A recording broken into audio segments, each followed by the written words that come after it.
As the rock community staggered into the noughties, the whiff of the 90s was still heavy in the air. The cultural force of earlier genres like grunge and nu metal were still major forces on the airwaves, but that didn't mean that new things weren't on the horizon. Without being tied to a specific genre, artists found new ways to toy with their sound that didn't have to fit in with the confines of what the 90s sound was. The new genres of garage rock and pop punk were still heavy in the rock consciousness, but the real artistry was what bands were doing to circumvent genre labels and create something wholly unique. Some of these bands were so off the wall they ended up kickstarting a genre of their own. Whether you were a rocker or a metalhead, the dawn of the millennium was a turning point for the hard rock genre, and with a musical scope that seemed absolutely endless. Let's take a look at the best it had to offer. I'm Will for What Culture, and here are the 10 best hard rock albums of the 2000s. 10. 30 Seconds to Mars, self-titled.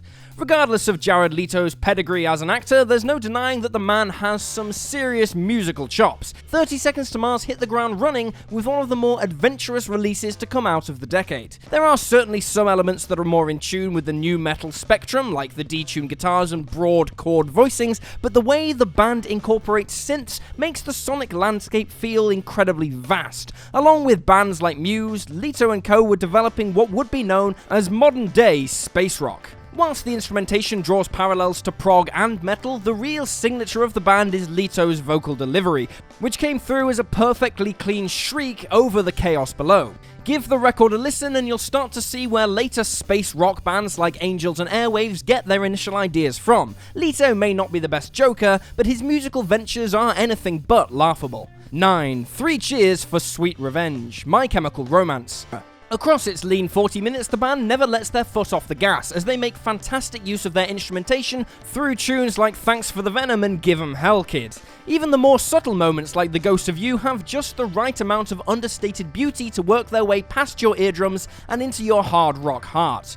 The decade now. 8. Volume 3, Slipknot. The 9 maniacs of Slipknot had certainly been through a lot by the time the mid-noughties came into view. After creating one of the heaviest records in existence with 2001's Iowa, the band were on a road to self-destruction as the touring cycle played out. Once they regrouped after being on the road, the band set up shop in the infamous Houdini mansion to work on their next record with the help of famed rock producer Rick Rubin. The band were strung out on drugs but determined to make the best record they could. And sure, there is no denying that Slipknot is a metal band through and through, but this album's experimentation with hard rock styles is some of the most beautiful music the band has ever made, while also being the most tortured. Many songs like Duality and Before I Forget, #Guitar Hero 3 can still start up a mosh pit at a moment's notice, but more sullen moments like Circle and Vermilion will stun you with their ability to disturb you as you sing along. This album helped the band find themselves again and became the linchpin that brought them to a new level of fame. The Maggot Tribe had officially become a Maggot Army.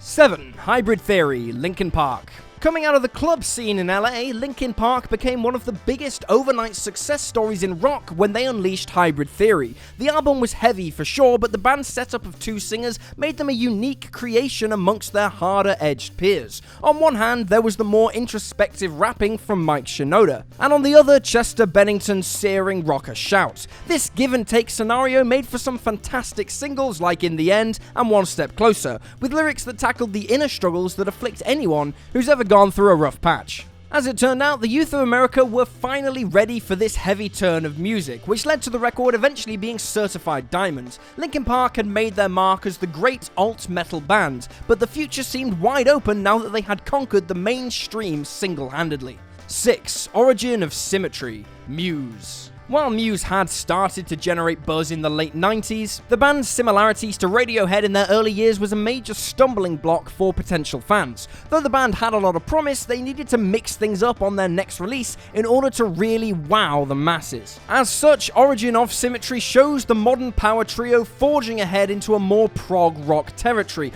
while also bringing some of the heaviest riffs of the era. MUSE are now known for more space rock themes in their presentation, but this album shows the band's first major forays into that style on the 7-minute Citizen Erased and the piano-driven Space Dementia. The album is by far their angriest, with tunes that are incredibly visceral, from the bass stomp of Newborn to the unfiltered vitriol laced throughout hyper music. Even the band's cover of Feeling Good is filled with an ominous sonic scope that can only be described as pure Muse. 5. Toxicity, System of a Down. There has always been a correlation between System of a Down and nu metal, but as time goes by, that comparison seems to hold less water. In essence, System is one of the modern age's greatest examples of an alt-metal band, with Toxicity standing up as their most concise musical vision.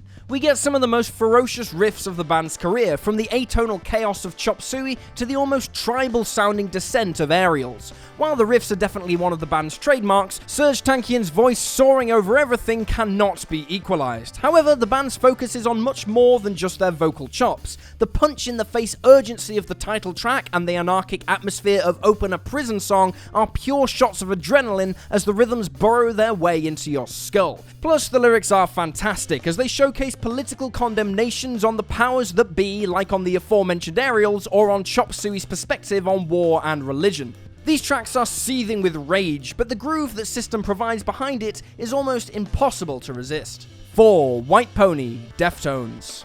Nu metal was definitely a genre that had certain parameters by the end of the 90s. It seemed like you had to have a DJ, a rap-rock hybrid style, and a lyric sheet that was filled with the singer's problems with their youthful angst. But Deftones really didn't care about that. By the time the group got down to the writing sessions for The White Pony, the sonic landscapes the band constructed were unlike anything the genre had ever seen. The sense of dynamics present on every track led to each song feeling both serene and disturbing at the same time. Along with the eerie soundscapes, the lyrics are borderline horrific, as they construct mini character pieces with a pitch-black tone. Then you get the collaborative pieces like Passenger with Tool, and the results are menacingly euphoric. Deftones will always be known as the band that did their own thing, but the ethereal dread on display in White Pony shows the band growing as musicians and pushing themselves forward along with the entire nu metal genre. 3. Rated R, Queens of the Stone Age. This is the album that brought Queens' classic lineup together. The album is straight-ahead stoner rock, but there is an eclectic mix of influences permeating the record that make it interesting from front to back. If you're into that more sludgy doom of older acts, Better Living Through Chemistry and I Think I Lost My Headache are sonic head trips that have warped a sense of reality. However, other tracks like Monsters in the Parasol and The Lost Art of Keeping a Secret have their own unique identity within their robotic sense of swagger and guitar riffs, which work incredibly well despite the logical wrongness of their shifts.